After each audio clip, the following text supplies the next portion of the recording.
بھائیوں اور بہنوں اور بزرگوں، یہ وہ 4 سالہ دور تھا جس نے لاہور نہیں، پنجاب نہیں، بلکہ پورے پاکستان میں ترقی کی رفتار کو بالکل ختم کر دیا، اور نواز شریف کی لیڈرشپ میں جو پاکستان کے اندر بجلی کے اندھیرے ختم ہوئے، سڑکوں کا جال بچھا، سی پیک کے منصوبے، اربوں ڈالر کے منصوبے، چین نے نواز شریف کے اوپر اعتماد کرتے ہوئے جو منصوبے لگائے، وہ تمام منصوبوں کو ختم کر دیا گیا، اور یہاں تک کہ قوم کے نوجوانوں، قوم کے بیٹوں اور بیٹیوں کے لیے جو بہترین سہولتیں جو بننے جا رہی تھیں، ان کو ختم کر دیا گیا۔ آج میں نے ان 14 لاہور کے سپورٹس کمپلیکس کا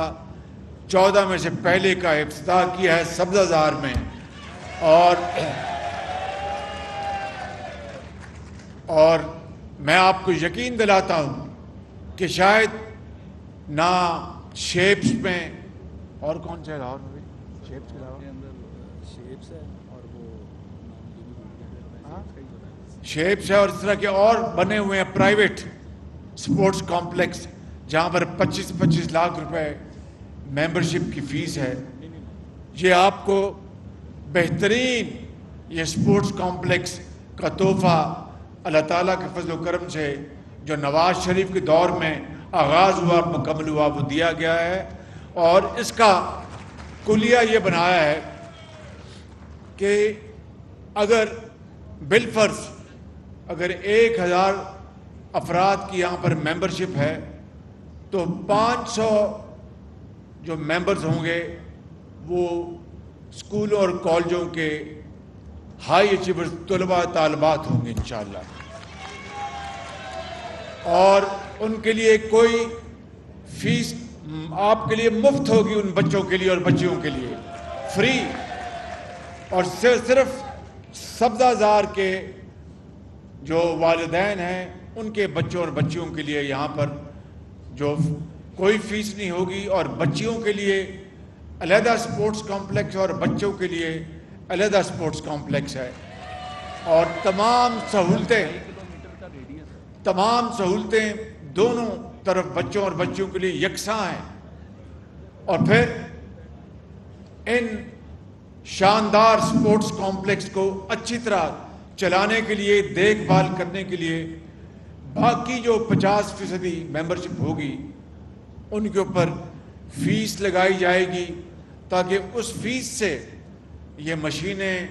یہ تمام سوئمنگ پول، ان کی مینٹیننس ہر لحاظ سے اس کو بہت اعلیٰ پائے پر رکھا جائے، تاکہ یہ 1 سال 10 سال کے نہیں بلکہ دہائیوں تک یہ سپورٹس کمپلیکس سبزہ زار کے بچوں اور بچیوں کے لیے ایک شاندار فیسلٹی بنی رہے۔ میرے نوجوان ساتھیوں، بزرگوں، بھائیوں اور بہنوں، میں آپ کو یہ آج کہنے آیا ہوں کہ کل ابھی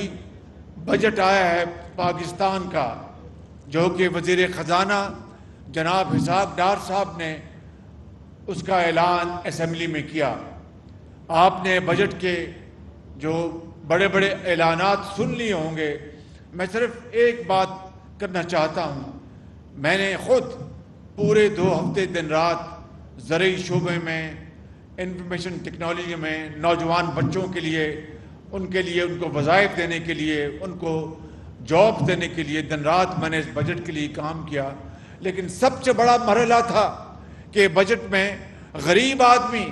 جو مہنگائی سے پس گیا ہے، لوگ ضرور، آپ بھی یہ ضرور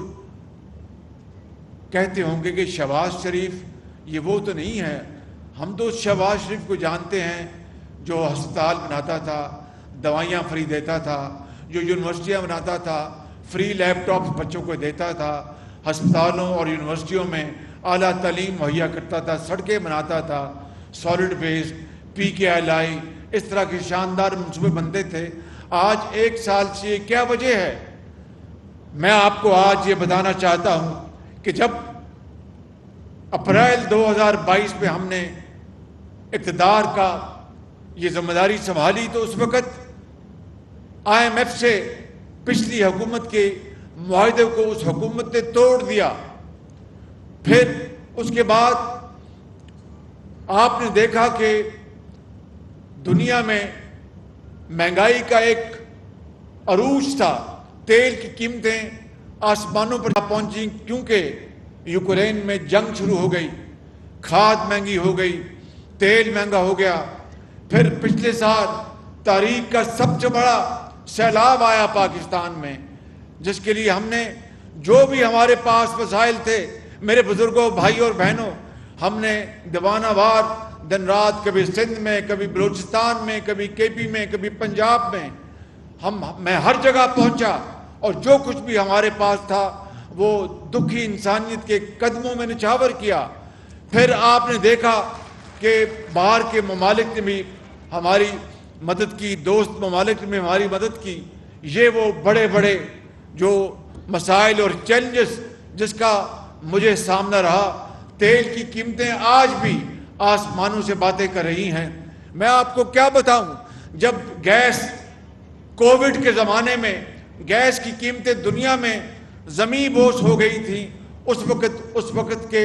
سربراہ کو کوئی خیال نہیں تھا کہ میں یہ سستی گیس خرید کے پاکستان کے کروڑوں عوام کو میں ان کو خوشحالی ان کو نصیب کروں, ان کے قدموں میں ڈالوں, ان کے جھولی میں ڈالوں, صنعتوں کو چلاؤں, زراعت کو چلاؤں. اس کو صرف ایک ہی مولیہ خولیہ تھا کہ کس طرح میں نے نواز شریف کو جیل میں بھجوانا ہے, کس طرح میں نے مریم نواز کو جیل میں بھجوانا ہے, کس طرح حمزہ نواز کو جیل میں بھجوانا ہے, کس طرح پاکستان مسلم لیگ نون کے بڑے بڑے لیڈرز کو جیلوں میں بھجوانا ہے, پیپلز پارٹی, حتیٰ کہ اس کو دن رات ایک ہی کام تھا کہ میں کس طرح ان کو دیوار کے ساتھ لگاؤں. اگر یہ جو وقت اس نے ہمیں جیلوں میں بھجوانے کے لیے صرف کیا, اس کا آدھا حصہ بھی اگر وہ محنت کرتا تو آج پاکستان کی معیشت کا حال یہ نہ ہوتا. میں آپ کو یہ کہنا چاہتا ہوں کہ ان مشکل ترین حالات میں میرے پاس ایک بہت بڑا میرے سر پہ بوجھ تھا کہ کس طرح میں غریب آدمی کے لیے ان کی تنخواہ بڑھاؤں, کیونکہ مہنگائی اتنی ہو گئی ہے کہ آج ایک غریب آدمی کا 30,000, 35,000, 40,000 میں بھی اس کا گزارا نہیں ہے, 50,000 میں بھی گزارا نہیں ہے. کہاں سے وہ اپنی بچی کے لیے وہ تعلیم کی کتابیں لائے گا, بیمار بچے کے لیے دوائی لائے گا, اور ایک چھوٹے بچے کے لیے دودھ لائے گا, اور عید شبرات پر نئے جوڑا کہاں سے لے کے آئے گا. میں جانتا ہوں, آپ جانتے ہیں کہ اس وقت غریب آدمی بڑی مصیبت میں ہے. اس لیے ہم نے تمام تر مشکلات کے باوجود ہم نے جناب جو تنخواہوں میں اضافہ, جو سرکاری ملازمین ہیں ان کی تنخواہوں میں اضافہ 1 سے لے کے 16 گریڈ تک ان کو ہم نے 35% ہم نے اضافہ کیا, اور 16 سے 22 گریڈ تک ہم نے ان کی تنخواہ میں 30% اضافہ کیا. جو ریٹائرڈ لوگ ہیں ان کی پینشن میں 17% ہم نے اضافہ کیا, اور اسی طریقے سے جو منیمم جو تنخواہ ہے کم سے کم اس کو ہم نے 25,000 روپے سے بڑھا کر 32,000 روپے پہ کیا. یہ ان مشکل حالات میں اللہ تعالیٰ کے فضل و کرم سے نواز شریف کی لیڈرشپ میں نے دن رات اس بجٹ پہ کام کیا, اور جو کولیشن حکومت ہے انہوں نے اس میں اپنا پورا حصہ ڈالا. میں آپ کو آج آخری بات یہ بتانا چاہتا ہوں کہ IMF کے ساتھ ہمارا معاہدہ کرنے میں اب کوئی دقت نہیں. ہم نے تمام شرائط خلوص سے اور بڑی ایمانداری سے پوری کر دی, جو ان کی شرائط تھی ہم نے پوری کر دی IMF کے ساتھ, تاکہ ہمیں IMF سے جو بقیہ جو اقساط ہیں ڈالرز کی وہ مل جائیں. میں نے خود IMF کے جو مینیجنگ ڈائریکٹر ہیں آج سے 6-7 دن پہلے 1 گھنٹہ ان سے گفتگو کی ٹیلی فون پر, اور میں نے ان سے وعدہ لیا کہ اگر آپ زبانی مجھ سے وعدہ کر لیں کہ آپ ہماری تمام یہ شرائط پوری ہونے کے بعد آپ ہمیں یہ لون منظور کریں گے تو میں انشاءاللہ آپ کو بجٹ کا بھی اور دوسری بھی جو بھی آپ کو معلومات ہیں ہم مہیا کریں گے. ہم نے تمام اپنی